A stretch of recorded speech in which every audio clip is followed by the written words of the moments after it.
ఏమంటుంది నిన్న ప్రభుత్వం ఎంత బాధ అనిపించిందంటే ఆగమాగం మొన్న రిపోర్ట్ ఇచ్చుకున్నారు. రేపు 4వ తారీఖు నాడు పొద్దున క్యాబినెట్ పెడతారట. ఎంతసేపు క్యాబినెట్లో చర్చ? ఇంత పెద్ద విషయం మీద కేవలం గంట సేపు చర్చ. తర్వాత వెంటనే అసెంబ్లీలో ఏం చేస్తున్నారు? షార్ట్ డిస్కషన్, అంటే చిన్న చర్చ, లఘు చర్చ. బీసీల విషయం అంటే అంత మీకు చిన్నగా కనబడుతున్నదా? బీసీల జనాభా అంటే మీకు అంత చిన్నగా కనబడుతున్నదా? బీసీలకు రాజకీయ సాధికారిత అనే అంశం మీకు చిన్నగా కనబడుతున్నదా? చిన్న చర్చ పెట్టి ఏం లాభం చేస్తారు మీరు? మీరు చిన్న చర్చ అసెంబ్లీలో పెడితే, లఘు చర్చ పెడితే దానివల్ల ఏం రిజల్ట్ వస్తుంది? మీరు పెడితే అసెంబ్లీలో బిల్లు పెట్టండి, అసెంబ్లీలో కౌన్సిల్లో బిల్లు పాస్ చేసి బాజాప్తా మీరు ఏదైతే చెప్పినో బీసీలకు అట్లా రిజర్వేషన్ ఇవ్వండి. మీ నాయకుడు రాహుల్ గాంధీ గారు మేమెంత ఉంటే మాకంత ఇస్తామని చెప్తున్నారు కదా.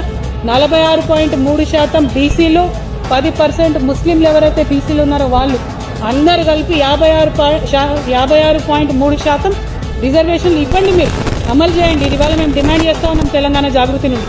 ఎందుకోసం ఈ డిమాండ్ చేస్తున్నామంటే మేమెంతో మాకంతే అని చెప్పి దేశమంతా రాజ్యాంగం పట్టుకొని తిరిగే మీ రాహుల్ గాంధీ గారు బీసీల విషయంకి వచ్చే వరకు ఎందుకు వెనక్కిపోతుంది? మీరు ఇదే మోసం కర్ణాటకలో చేసిండు, ఇదే మోసం మీరు బీహార్లో చేసిండు, ఇదే మళ్ళీ మీరు తెలంగాణలో రిపీట్ చేసే ప్రయత్నం చేస్తున్నారు. కానీ మర్చిపోకండి, తెలంగాణ బీసీలు చైతన్యవంతమైనటువంటి బిడ్డలు. తెలంగాణ బీసీలకు తోడుగా ఇవాళ యావత్ తెలంగాణ సమాజం నిలబడింది.